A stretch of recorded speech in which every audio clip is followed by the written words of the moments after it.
Hey, welcome back. Today, we have a very cool keyboard to look at. It features a super unique design and is one of the best sounding stock keyboards out there. So if you want something that looks like nothing else without requiring any mods, then the Mojo84 by Melgeek might be just for you. If you're into clean desk setups and mechanical keyboards, make sure you subscribe. And now let's have a look at this unusual mechanical keyboard. I posted a reel on Instagram about the unboxing experience, so definitely follow me there as well. The packaging and included accessories are very nice. Aesthetically speaking, very few keyboards compare. It's a very refreshing look with the all-clear body and design language inspired by the Off-White clothing brand. This aesthetic is omnipresent on the keycaps with quotations and the stripes that are printed all around. Although it's all plastic, it does feel high quality. This clear body also reveals the insides of the keyboard, case foam, the PCB, plate foam, and a steel plate, all held together with gaskets for an improved feel and sound. The inner parts of the keyboards are also color matched with the keycaps, including the switches, which are linears and made by Kale. The attention to detail is top-notch with this keyboard. Every design decision feels intentional. Even the PCB has Easter eggs. There are also 3 LEDs at the bottom left corner of the keyboard, and these indicate the type of connection currently in use, low battery, and caps lock status. The Mojo84 is a follow-up of the 68 variant, which was a 65% keyboard. Here, we've got a 75% layout with the addition of a function row. I don't personally use the F row that much, but it's cool to have both options. The layout is also mostly standard, which makes it easy to replace the keycaps, but I wouldn't change them given they're integral part of the design. And speaking of which, these keycaps are very nice. They're ABS with double shot legends for great durability. The legends are crisp and contrasty too, and the plastic blend is so seamless that I thought these were dye sublimated at first. They feature an MCR profile, which is unique to Melgeek, and it's kind of more squarish and bulky than OEM, but not as tall as MT3 or SA. Really nice keycaps overall for an included set. I do wish the alpha keys had a slightly smaller font size, but I guess that's part of the design. Now to the switches, these are custom made for this keyboard to match the theme. They're linear box switches from Kale with a 38 gram operating force.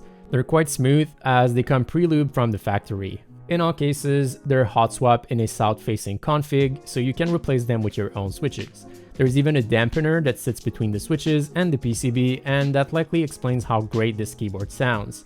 As for the stabs, they're factory lubricated, and they did a really great job here as the stabilized keys sound pretty good. While the gaskets, case foam, and steel plate result in a fairly stiff typing experience, overall this keyboard sounds very crisp.